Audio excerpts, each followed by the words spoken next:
बिस्मिल्लाहिर्रहमानिर्रहीम। अस्सलाम वालेकुम, वेलकम टू माय चैनल। कैसे हैं आप सब लोग? आई होप आप सब ठीक होंगे, खुश होंगे, आबाद होंगे। जी तो सर्दियां आ चुकी हैं और सर्दियों में हमेशा कुछ गरम गरम खाने को ही दिल करता है। और हमारे यहाँ पाकिस्तान में ज़्यादा यही गाजर का हलवा और चाय समथिंग लाइक ऐसे ही चीज़ें यूज़ की जाती हैं। तो मैंने सोचा क्यों ना आज गाजर का हलवा बनाया जाए, जो कि मैंने बहुत ही टेस्टी और यमी किस्म का बनाया था। उम्मीद करती हूँ आप लोगों को मेरी ये रेसिपी बहुत पसंद आई होगी। So let's get started.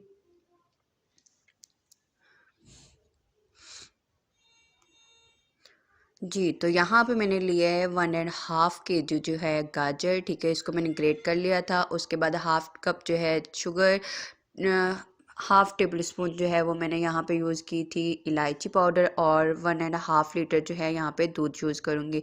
आप लोग पे डिपेंड करता है कि यहाँ पे आप दूध के बजाय खोया भी यूज़ कर सकते हैं, लेकिन मैं यहाँ पे दूध यूज़ करूँगी। तो सबसे पहले यहाँ पे मैंने लिया है एक पतीली और उसको अच्छे से धो के सुखा लिया था, और देन उसमें ऐड किया है सारा दूध। ठीक है, और इसके बाद यहाँ पे मैं ऐड कर दूँगी सारी गाजर जो मैंने कि ग्रेट करके धो के अच्छे से वॉश करके रख ली थी। ठीक है, तो इसको दूध में डालने के बाद इसको रख देना है हम लोगों ने ऑलमोस्ट 25 मिनट के लिए हल्की आंच पे पकने के लिए। और ये देखें माशाल्लाह से अभी से दूध का आप जो कलर है मीन्स के उसकी जो छोटी छोटी लेयर्स बनना स्टार्ट हो चुकी थी, और जो गाजर थी वो भी ऑलमोस्ट टर्न हो चुकी थी, मतलब गल चुकी थी, पक चुकी थी। ठीक है, तो यहाँ पे मैंने इसका सारा दूध जो है इसको अच्छे से मिक्स किया। मिक्स करने के बाद यहाँ पे मैं ऐड करूँगी चीनी। ठीक है, चीनी जो है यहाँ पे आप लोग अपने टेस्ट के मुताबिक यूज़ कर सकते हैं। मैंने यहाँ पे हाफ़ कप यूज़ किया है बिकॉज़ हमारे यहाँ पे थोड़ा कम यूज़ करते हैं मीठा। आप लोग अगर ज़्यादा यूज़ करना चाहें तो यहाँ पे आप हाफ़ कप के बजाय 1 कप भी यूज़ कर सकते हैं 1.5 kg कैरेट के लिए। ठीक है, तो आप लोगों ने बीच बीच में इसको मिक्स करते रहना है ताकि ये नीचे ना लग जाए या जलना ना शुरू हो जाए।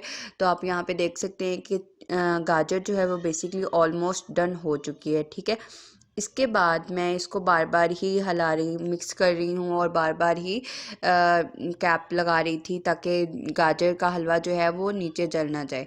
अब यहाँ पे आप देखें कि दूध जो है ऑलमोस्ट हो गया है ड्राई, और इसके बाद यहाँ पे मैंने हाफ़ कप ही यहाँ पे मैंने ऐड किया है घी, और उसके बाद थोड़ा सा देसी घी भी ऐड करूँगी थोड़ा सा टेस्ट के लिए। ठीक है, तो ये आप पे डिपेंड करता है कि आप देसी घी ऐड करना चाह रहे हैं कि नहीं चाह रहे।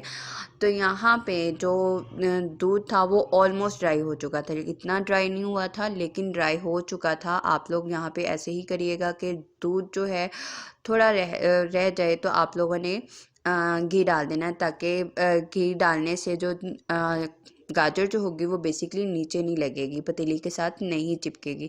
तो यहाँ पे इसको हम लोगों ने करते जाना है अच्छे से मिक्स, और आप देख सकते हैं कि हल्की आंच पे पकने से क्या गाजर का जो हलवा है वो कितना मज़े का बन के रेडी हो रहा है।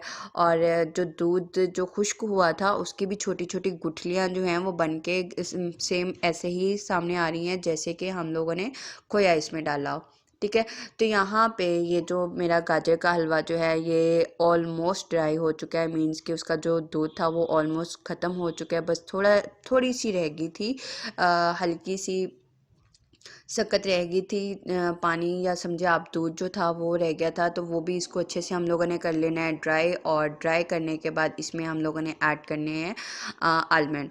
ये आप लोगों पे डिपेंड करता है कि यहाँ पे आप आलमंड जो है वो नट ऐड करना चाहेंगे या फिर जितने दूसरे इंग्रेडिएंट आप ऐड करना चाह रही होंगी लाइक पिस्ता और गिरी वगैरह। ठीक है, तो ये आप लोग नारियल सॉरी।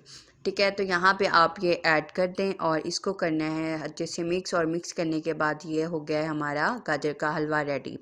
ठीक है, इसके बाद यहाँ पे मैं थोड़ा सा ऐड करूँगी खोया। आप लोगों पे डिपेंड करता है कि आप यहाँ पे खोया ऐड करना चाह रहे हैं या नहीं ऐड करना चाह रहे, लेकिन यहाँ पे मैं थोड़ा सा ऐड करूँगी ऑलमोस्ट 3 to 4 टेबल स्पून जो है यहाँ पे मैं खोया ऐड करूँगी। और खोया को ऐड करने के बाद इसको कर देंगे हम लोग अच्छे से मिक्स, ताकि वो तमाम गाजर के हलवे में उसमें टेस्ट चला जाए खोए का। मैंने यहाँ पे 1.5